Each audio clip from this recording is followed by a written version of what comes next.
like why we just like this is so powerful already. And it's almost like do the intro later. Like let's just keep talking about the process because like right, because this is the juice. This is the juice.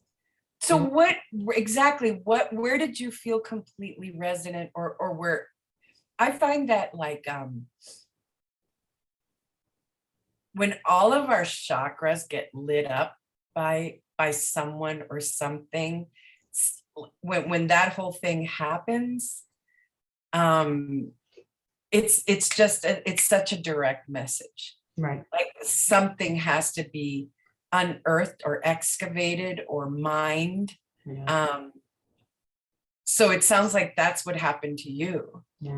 Yeah, and it reminds me of somebody, I don't remember where I heard it from, but good art is not neutral. Good art is either positive, reaction to, or negative reaction to. And if you're strongly reactive to art, that's good art. Good. But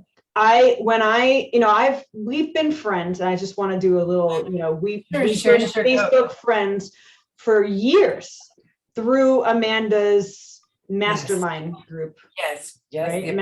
Abundance Mastermind. I don't remember the exact name, but Amanda Flaker's Master Mindfulness and bringing the empathic entrepreneurs together has caused us, and we're always liking each other's stuff. And I always feel resonant with you. Yes. And when I didn't even know that you had this, I never really dug into your website until just recently in my interest in your book.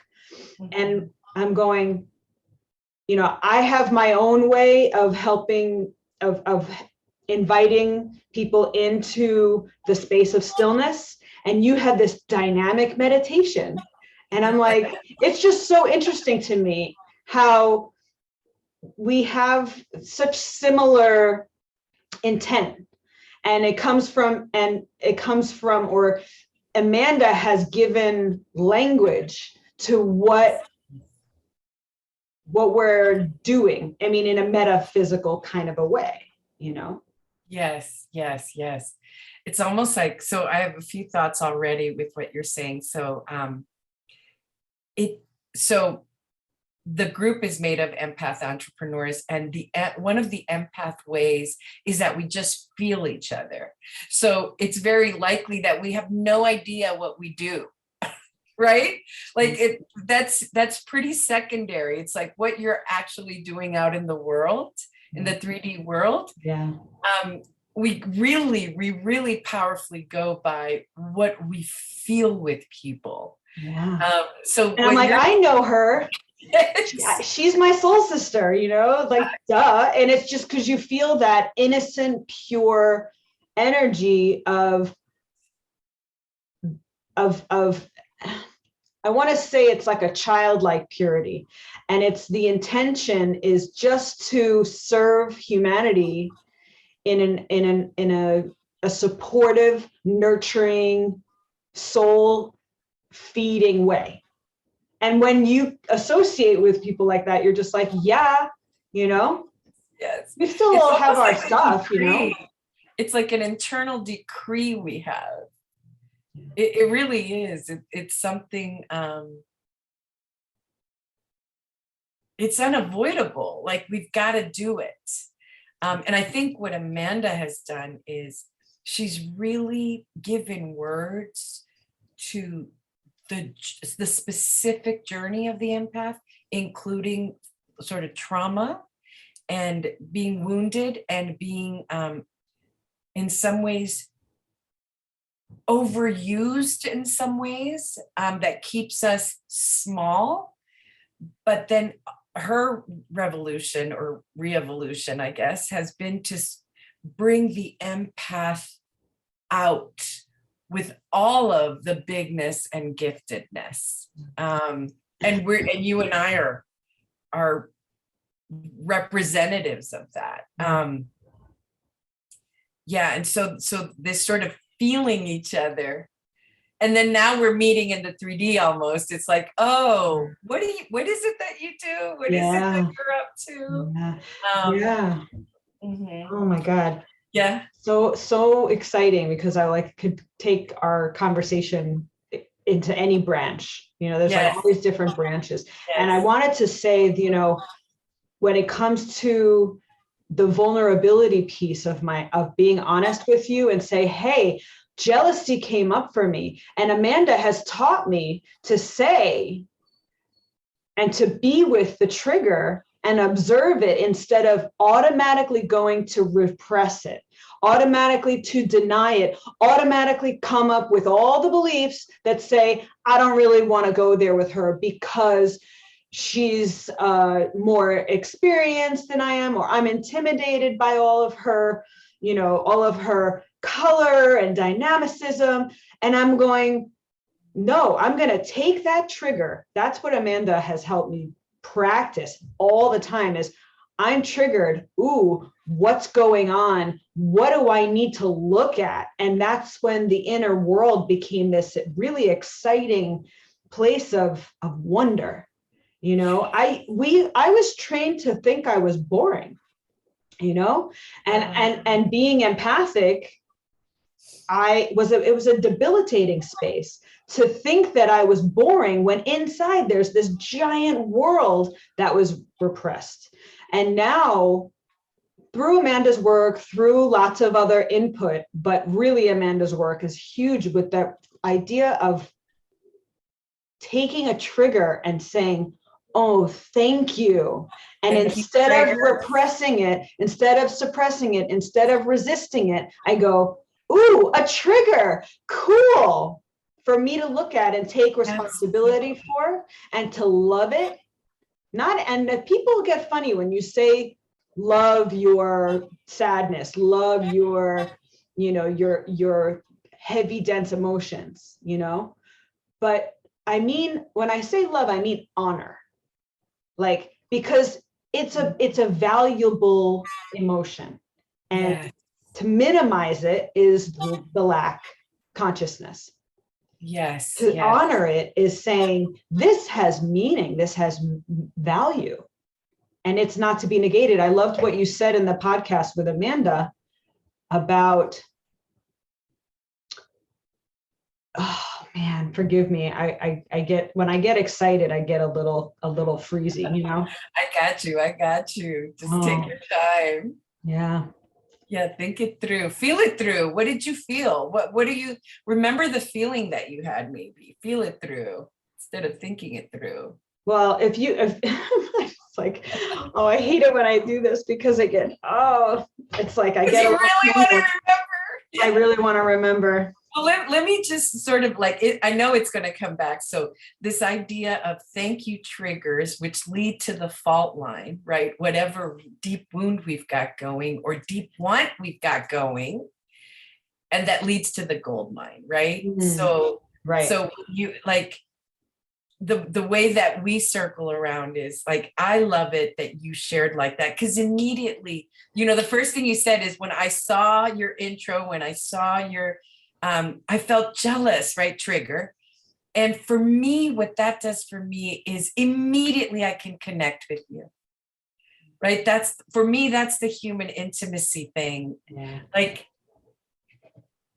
We imagine how quickly then we can go into being authentic and real and intimate. And as I have this little sticky note, look at this, Lisa. It says, non-intimacy is boring. It's all mimic. It's all mimic. I literally have it. I wrote it one day. I was like, non-intimacy just bores me. Yeah. And so immediately you making yourself available through a very real feeling, especially like jealousy. That's one of our most closeted feelings, isn't it? It's really one of our most closeted feelings. And yet the expansiveness there, the gold mine there is, I want that. And as you said, in lack consciousness, it means I can't have it. But in abundance consciousness, it means like that just made me feel what I want. I want that. Right. And it leads to expansion. Yeah. And then relationally, you and me intimately, I can be there for that, meaning I'm here for that. I'm here for your expansion. Yes. You're here for mine. Yes. I'm here for yours. Exactly. And that's where I love the level playing field, because the old way, the lack mindset is, I'm the teacher, you're the student, know your position, and the best masters learn from their students, and there is no, in reality, hierarchy. That's the illusion, and so you have your wonderful experience, I have mine, and we are meant to teach each other through our perspectives, or trying to relate our perspectives. And so I want to know, you went through, it looks like your dynamic meditation. Mm-hmm. Wait, before I go into questioning you about that, I wanted to say that the lack matrix, the lack consciousness that we're all born into, unless you're blessed with, which does happen, more conscious parents who are more, really supportive of emotional intelligence and take accountability. Like, I know that there are people that exist like that, but most people are with the veil of the lack because, ancestral trauma and all of these other things.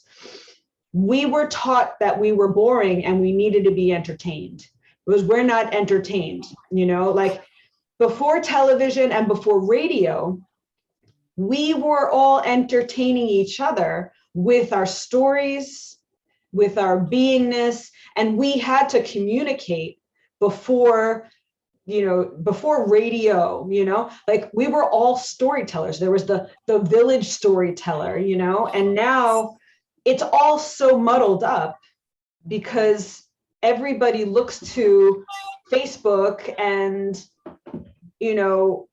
Amazon and shopping and trends. And it's just like this, a lot out there of be externally focused, because inside you're empty, and there's this total bypassing of this amazing, diverse, dynamic universe that we all are. And the only time we ever really tap into it is when we create vacuums where we're like forced to be without our phones, without our televisions, and we could just commune. But you can feel it when people have that emptiness. They're not tapped into the excitement of just being alive and just sharing the experience of being alive. And there's that guardedness that you're speaking of, that like lack of intimacy, which is like, get me out of here, Yes. So when you did your dynamic meditation, tell me, I'm curious to know, like, why is it dynamic? Yes.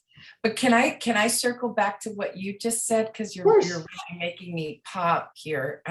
What I love about the way you're sharing this is some sort of, so I am a psychotherapist. My day job is that I'm a psychotherapist, and I've been it for many, many years, over 23 years at this point. But so I come at it that the moments that we come awake is through crisis, right? Through our deep depressions, through our post-traumatic stress. And the idea of going inside is everything. And you, Lisa, you and I agree on this, like going inside is everything. The internal creates the external, period, right? Like that there's this dance between the external and the internal that's always going on. We create the external responds to us, and then it begins this loop. What I love about the way you're describing it, I really love it, is that it's exciting.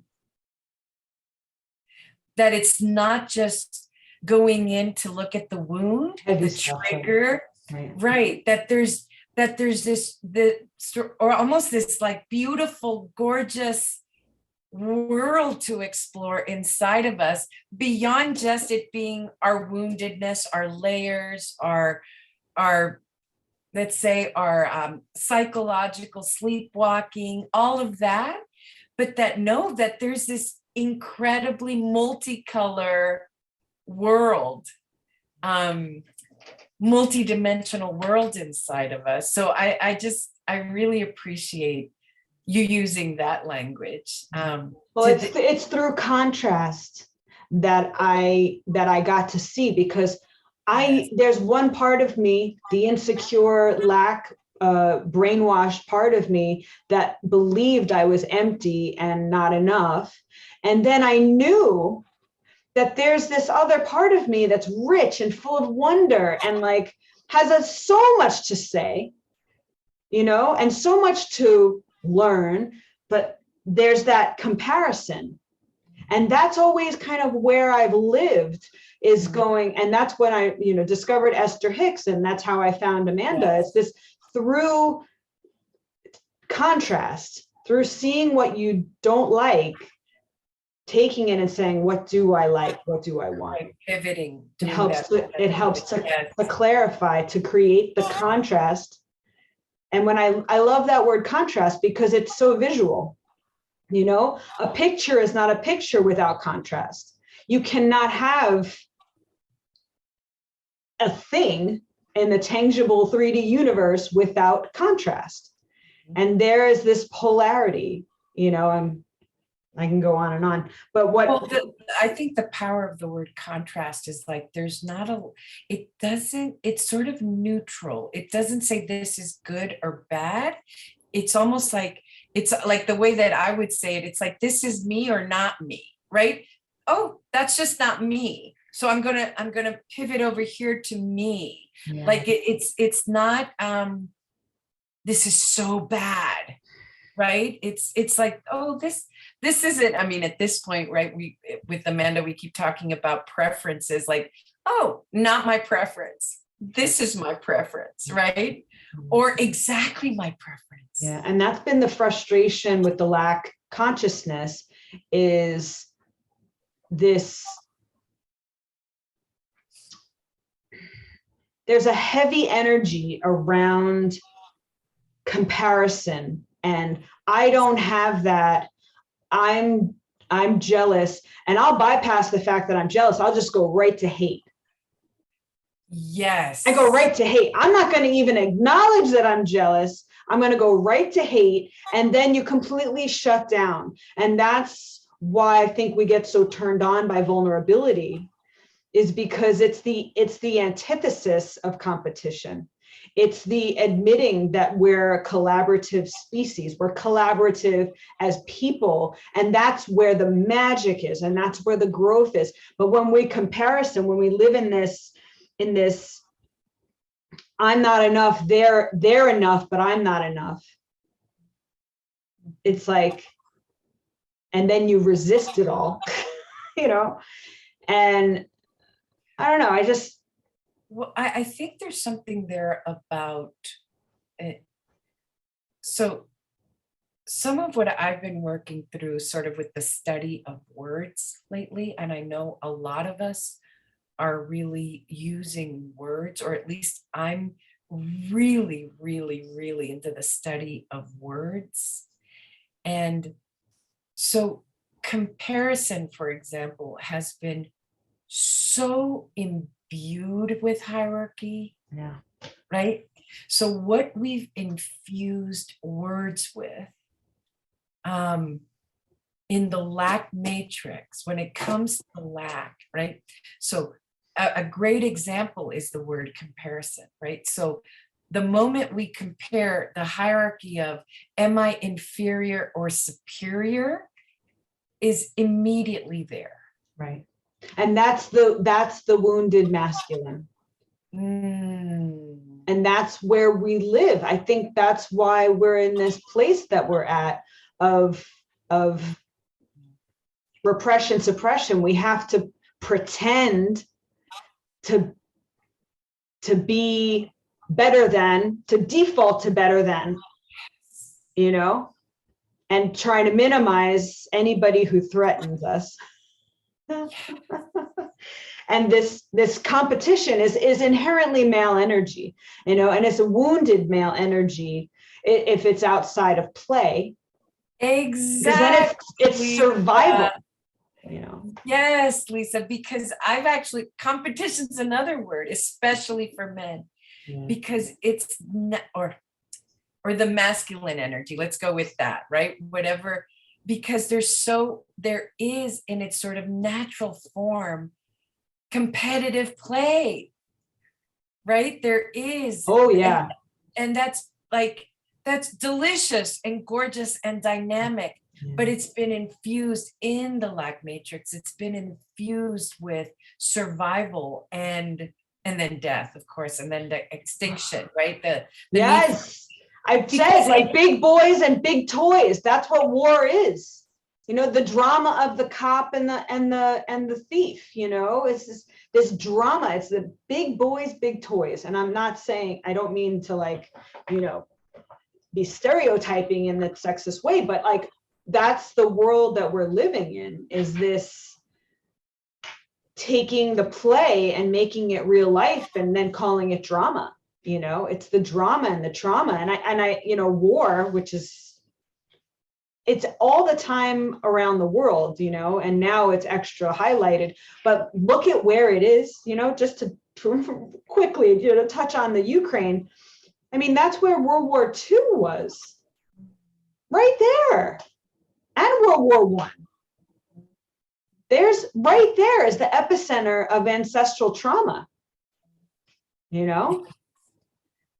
Well, and the way, and you know, take it or leave it, all grains of salt, right? We're really all grains of salt, like sort of in my preference or in my chosen reality or timeline.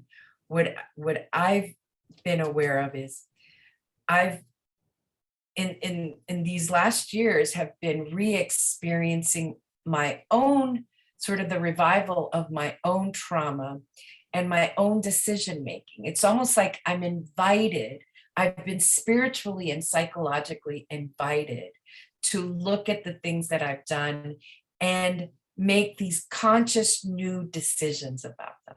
Like, oh, there you are again.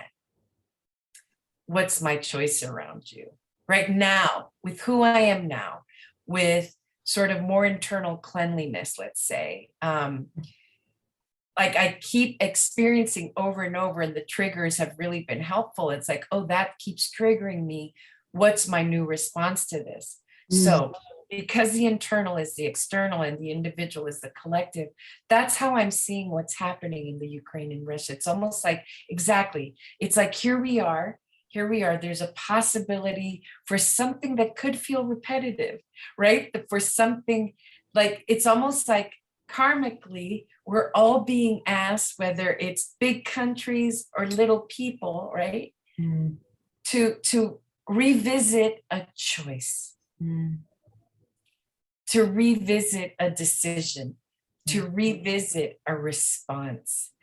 And so just in my own reality, you know, I keep holding that as truth. It's like, oh yeah, of course the world is being asked over and over, like we are as individuals, to revisit these choices. And what I love about people who are introspective is taking responsibility for the inner stuff and not bypassing it and just looking at the external and being frustrated what you cannot control, and wasting so much energy in the external focus, you know. The indoctrination of people who fight in war, they're completely trained to bypass the internal. Yes. And they give for the external. In service, in glory, and look at what they're bypassing. I mean, this Yes. miracle of human experience. Yes. And, you know, that's the glorification of war, is like the ultimate playground, you know, and that's the danger of, you know, that I find. I work with caregivers a lot, especially when I was doing massage therapy. I work with a lot of caregivers, and that giving in spite of themselves, you know, and as an empath, as a recovering codependent, I've learned that I don't bypass what I need anymore, you know, and my internal state is more important than what the external is requesting of me. Mm-hmm. Well, it's keeping yourself in the equation, right? That's how what Amanda would say is like keeping yourself in the equation. Yeah. Um, it's that your chemistry, your reflections, who you are is part of making it whole. Otherwise, it's not whole. Right. It's And not that's whole. what codependents miss, is the boundaries, you know, like Yes. codependents don't know boundaries. Narcissists don't know boundaries either, of course. But, and I like to use the terminology because I think it only helps to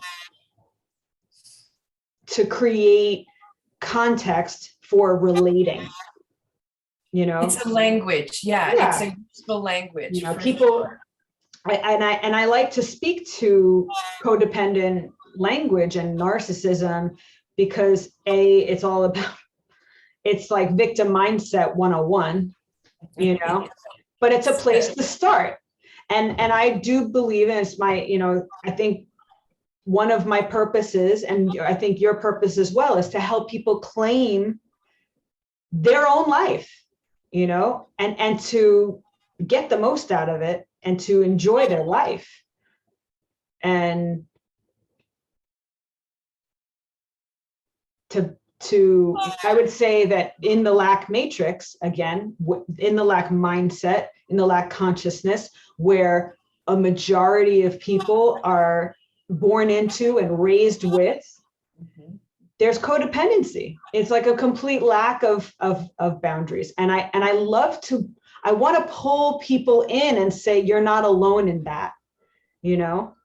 But as long as people take advantage of the codependent dynamic, and then they think that they're glorified, or that their sacrifice is of service and something to be, you know, they're playing the martyr, you know, oh, I'm doing this because it's for them and they need me, you know, but meanwhile they're falling apart, you know. I so much want to out myself as that, and to help people go, I relate, and I just want so much to help that maybe inspire. Maybe that's codependent. It doesn't sound like it. As you're working it through, it doesn't sound like it at all. And for me, what you're sort of, what's coming up for me around what you're saying is, it's almost like the absolute value or the a priori place of codependence starts at Humanity 101. So like, this is what I would be talking about in my book. This is what I'm talking about, is sort of what I call sort of the emotional molestation, literally the emotional molestation of basic human responses, right? The very basic ones, the willingness, especially on the empath. But you know, the narcissist wasn't always a narcissist, right? Like, born basically It's a coping mechanism. Right. Sure. So this idea of our natural human desire to collaborate, to help, to soothe, right? Little babies, a 2-year-old will soothe a crying little baby. To what happens is that gets so distorted through if we're born into lack and we're born into abuse or we're born into trauma, which most of us are, because it's the history, the ancestry of the human existence, if we were all born into lack and hierarchy and superior, inferior to power dynamics that way, right? That all that emotional molestation and not only the mirage, right? The mimic, the mirage that we are then valuable. I am valuable if I'm complete, if I don't exist, if my whole existence is towards you. That again is like an emotional molestation, right? Like, you're so valuable if you give me all of this.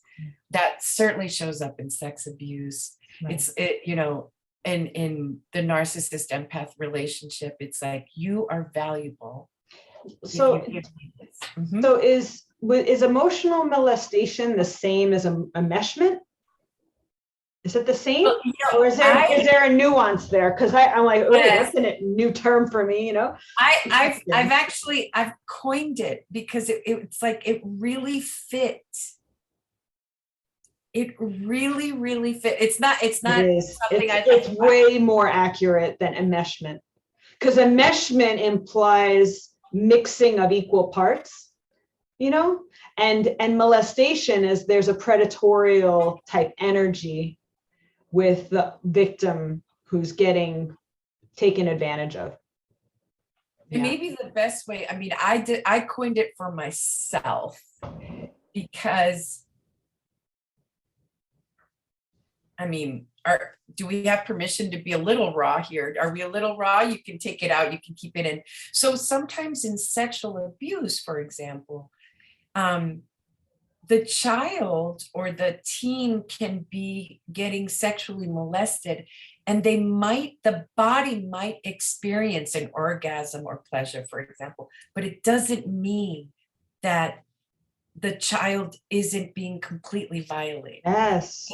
It's that the body has an impulsive response, right? You get that, right, Lisa? I get it. I get it. Thankfully, I wasn't sexually abused. I was emotionally molested. And I find it really interesting because when you said that, I get it. I totally get it. You get it. Because at the time, I used to call it deep bond diving. That's what I talked about it with my father. He would want to get in my head, and I enjoyed it because I was getting attention and I was getting his validation. Yes. And then afterwards, I was like, there's something just, where am I? Correct. It's the same. What I understood about it is, or as a child feeling really guilty, right? Or using, especially for empaths or highly sensitive people, sort of our natural instinct to be kind, our natural instinct that can really be usurped and violated. And sometimes I can even feel it like, oh, I don't want to be emotionally molested by that. I really don't. Or let's say in situations where, let's say a mom's getting in an unhappy marriage and keeps telling the children about it over and over and over. That's a form of, because the children will parentify and try and save, try and solve, try and fix. And that is all emotional molestation. It's taking someone's natural, organic, isn't it very powerful? It's really, I think when people get it, they really get it. And it's like, please don't, it's almost like, don't use my kindness or my heart or my willingness to help against me. Yeah. Wow. It's very powerful. Yeah, and children do have that innate sense of service. Oh, yes. And all they want is harmony. And it's really an extension of the miracle of the human body. We're just looking for homeostasis. And that's where dysfunction comes, right? Is because we're just looking for homeostasis. And if there's that imbalance in communication, and the children are more than willing to fill in the gaps. Absolutely. Yeah, I think it was like John Bradshaw, that I read, that Healing the Shame That Binds You. I read it like 30 years ago, in college, or 20, however. Yeah, he was a big one in his day for sure. He opened up all those conversations. Yes. He really did. And not only, I mean, certainly the parentified child, like they're also saying, okay, if I fix this, mommy, will you be my mommy? Right.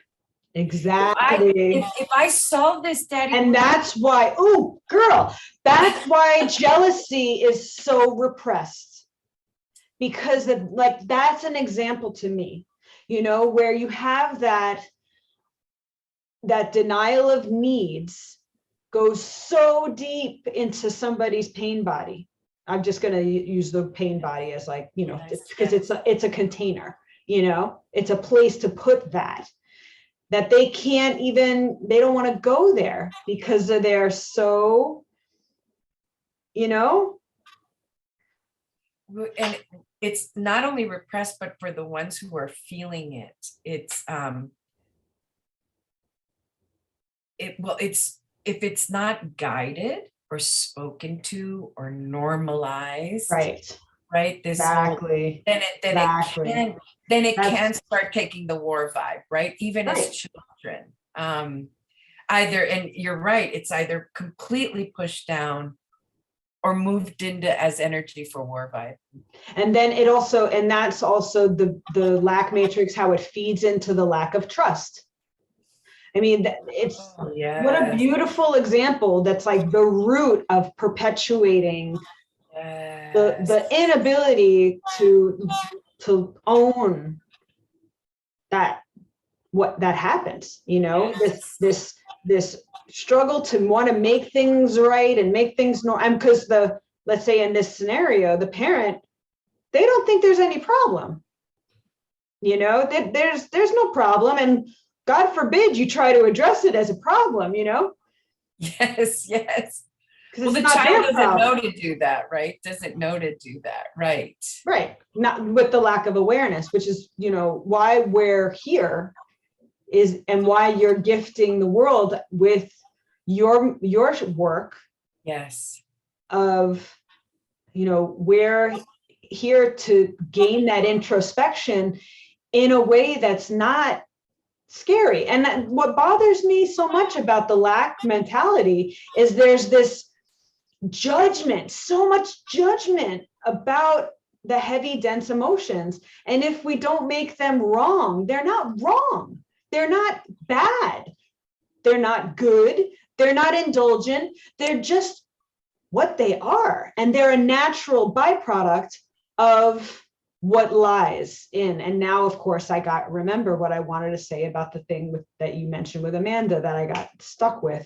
And it was about depression being a very important part of introspection. Like, it is so important. Yes. And to bypass that with medication and to just say, I have depression, is to completely bypass the gold that is contained in all that repressed, suppressed story. Absolutely. That's certainly my approach as a psychotherapist. Is like, these are all like call outs, like messengers. Feelings are messengers. Yeah. And right. So one of the things in the book that I'm really talking about, Lisa, is like, we need instructions. Like when I say basic, when like literally, like I say that instructions are like love notes. I say, I know that manuals are boring, but actually they're securely attached love notes that tell us it's normal to not know. It normalizes so many things about the human experience, right? Of course we don't know. What if we grew up like, oh, honey, anytime you have a feeling, that's a messenger. What's it trying to say? Because, right? And so little kids would be like, oh, I got a message. I got a text from my internal self, right? Like, bling. Lovely, right? Don't you love it? We love it. So because by the time, Lisa, what you're describing, by the time it gets dense, it's because, so if we take it just like in the law of physics, right? Feelings are energy. If like, there's lots of ways to talk about feelings, but one way is that they're energy, right? So when we're angry, the energy is much higher. It's like all your bubbles are like, right? When we're depressed, the energy bubbles, if we have are moving way slower, which is why we want to sleep, why we don't want to move, right? Even for therapists, we prefer sometimes that our clients be in anger more than apathy. Yeah. Because at least there's more movement, or even grief has more movement. There's crying, there's rocking yourself, there's like, why? Right. But apathy can lead to non-movement, which can lead to suicidal ideation, etc. But even suicidal ideation begs the question, what's up with my life, right? So by the time feelings become dense, it's because there's such an accumulation. It's clogged. There's such a clogging going on. Now, whether that be that someone is all of a sudden having panic attacks, which means that there's like an overaccumulation of fear, right? By the time it's phobia, by the time it's panic, this is my take, by the way. So for everyone, beautiful. you know, like, this is my approach to psychotherapy and feelings and más o menos like normalizing these moments in our life when we are having panic attacks and revival of post-traumatic stress disorder. And like, what, like, yeah, what's up? What are the call outs here? What's it saying? Right? Yeah. And depression is dense. Depression has accumulated so many feelings, right? The internal dialogue is so intense at that point. But it's worth looking at. Yeah. It's worth looking at. What you just said really makes me want to share a little bit of my story in that I didn't know my whole life I suffered from anxiety and depression until my postpartum anxiety and depression was so intense that I couldn't pretend it wasn't there. Like, I thought before I had my daughter that my anxiety was just the way life was. It was normal to me. And I thought that depression, I didn't think it was depression. I thought it was just, me normally brooding or whatever, not having energy. And what's really interesting to me is just how people only tend to own it when they can't not own it anymore. Correct, right? When at the point that it's either explosive or implosive, right? Either one of those, or there's so much basically external destruction going on, right? Yeah. And that's also not having a language too. When you don't have a language for emotional intelligence, you're just living it. You're ruled by it. And that's the bridge that I think you're providing and I'm providing with my own way too, is this, that there's language for what you're going through. And it's not just, it's not hopeless, because the lack consciousness says, oh, you have this, oh, well, that's your lot in life and deal with it. And there's nothing you can do about it. And that's what drives me crazy, because it's like, couldn't be further from the truth. Just reflect and don't be afraid of what you find, because it's just pieces of you, or it's just pieces of your learning that you need to unlearn And that's the thing too, is people think you have to process, oh, I don't want to go there because I don't want to do the work. But all you have to do is acknowledge it, and that's it. But and of course you let out the feelings and stuff, but it's just seeing it that heals it. Yes. But there's what I call the bridge and tunnel work. I don't know if you've ever been to New York City, but there's it's like the bridge and tunnel work it's like this horrible, and I want to validate that some of this stuff is hard, right? It's gooey. It's painful. Gross. Yeah, it's really hard to, and so messy. But that is why we need community. Right. Like I always say, like, don't do this shit alone. Because it's really intense to go to some places inside ourselves. Like it's really, really intense to go to some memories. It's really horrifying, especially, I work a lot with post-traumatic stress disorder. And so having the Sherpa or the journeyer with you, or the I don't think people are meant to access stuff alone. Like there's you can access some pain and be with it, but this stuff that's too big, it's interesting in the therapeutics scenario. I, like, for example, I'll speak personally with I can't access stuff alone. I can access stuff when I'm in her presence. Yes. And it's amazing. It's alchemical and it's necessary. Yes. It's necessary. And that's what we're designed for. This is the social construct. Humanity is designed to need one another to grow.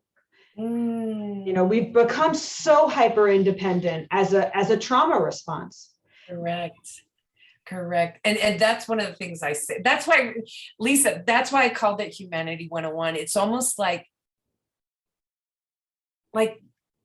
first of all, the shaming of need, or the shaming of wanting to commune, or the shaming of so part of the lack matrix says we don't want language for emotions. Now I'm thinking that we're in sort of this incredible beginning of the era of emotions right now. I feel like the last 20 years was the era of the mindfulness, and neuroplasticity, and really observing our thoughts, and thank you, right? We love that. And now, though, I think we're going in an era where we're really going to talk about emotional intelligence being so important, and knowing our feelings. Right, that authenticity is all about how we feel. Yeah, right, exactly. And that's where we get out of this hierarchical masculine energy lockhold, is to go into yin and the feminine of feelings are extraordinarily valuable to your life, to quality of life, for your life and for everybody else's life. And this is where we're bringing this balance of a healthy balance of, yes, of course, right, the mind is hugely important and valuable, but the emotions are vital, and if they're minimized, that's where your disease is. Yes. And what I want to say, I want to sort of give credit to our brothers, our masculine, in this way. They were born into the lack matrix and taught not, because little boys and men have so many feelings. And part of what the lack matrix and the war vibe has done, I do want to embrace my brothers here, because they've actually been at the hands of the lack matrix in a really massive way. Where they had to repress their feelings. They get to feel lust or anger. Only, and yet the rainbow of emotion that little boys have and that men have, that have been amputated from them for centuries. So it's all about lack, right? So So it, including like our brothers and all of that, like welcome to your emotions, you know, like we're going to allow that too for them. You know, we're going to allow that the feminine, the emotions, that all of it is in the abundance matrix, right? Is allowed. Yeah, Yeah. I agree. And I also want to feel like the sisterhood can also own their hurt masculine energy too, you know, and that cattiness and that jealousy and all of that, you know, I mean, I don't, there's a quote and it fails me right now, but it has to do with like, women are so critical of each other, you know, like every little flaw, they look at that and they size them up in 2 seconds, you know, that's masculine, hurt masculine, wounded masculine energy, you know, and it's you know, it reminds me of, you know, when women were burned at the stake for being witches, there were women that went against other women and said, yep, she's a witch, you know, like that's the wounded masculine energy. And I love and so thankful that we have this desire and gift and urge to shed light on that dynamic and say it's over now, and we're moving into this collaborative, we're all in it for everybody, we're all in it together, and it's not this divisive man-hating, woman-hating thing. It's we all have, you know, our stuff to own and to process and to love each other and accept each other with, that we're not in this alone, we're really all in this together. Yes, beautiful, beautiful. Yeah, I love sort of reinforcing. So if every thought creates belief, right? Every repetitive thought creates belief. If we believe that, I certainly do. Then imagine sort of the repetition of those thoughts, right, Lisa? Like that we are coming into a new era. And yes, we're going to keep that beat. Like I always say, like, keep the beat to that over and over, because the more of us or conversations like this, right? Like we keep repeating that belief, right? That we are moving into a new era. Yeah. We are moving into a new age. I've known this, I've had a feeling that I was a part of this evolution since I'm a kid. Like I always oriented myself towards sustainability. And, you know, I've studied sustainability in college, but I always felt in my essence, I was meant to be a regenerative force, you know, and then when I meet other people who have their own life experience and they find themselves in this regenerative, it's time to be the ones we're waiting for. And globally, the earth is like, it's time. This is the time. It is. You know? It is. It's being called out of all of us. It really, really, really is. It is the time. And really, the more conversations about it that we can have, the better, right? Because groupthink works in both ways, right? And if we can like sort of pivot, going back to the beginning of our conversation, if we can like pivot it this way, as a mass, the thought of possibility, of new thinking, wonder. Yes. Such amazing potential, and it's happening. So I have a question for you before I let you go. I know you said you had to take off, but real quick, one of the things that caught my eye on your book of Humanity 101 says prize-winning author. I was like, ooh, tell me about your prize-winning experience. Like, I'm so excited. When is it released? Do you have a release? So I think we're shooting for the end of May. And we're also, just so you know, so my website is, I'm launching a new website, and it'll be on there, all the information as to how to get it, all of that. Yes, prize winning. It's so powerful. So I was in a group of people we were all writing our books, and what happened was the person who was mentoring me, my personal architect in writing the book, and he's still part of that process because I'm doing drafts and redrafts. And we were all, it wasn't competitive, but people kept voting for what book was the one that was making the most impact. And what we found was mine. Mine was making the most impact in terms of how people were feeling, how people were like, we just sort of a rubric of how this was making an impact on others. In terms of emotional response and what they were sharing and how quickly they were acquiring the material, even today, with just some of the things that we've talked about. And I think it's just based on resonance. So that's what that was about. Thanks for highlighting that. I might personally not highlight that, but I thank you for highlighting that. I know my curiosity just takes me where I need to go, you know? Thank you. You're so welcome. There was like a rubric that was followed and put out there.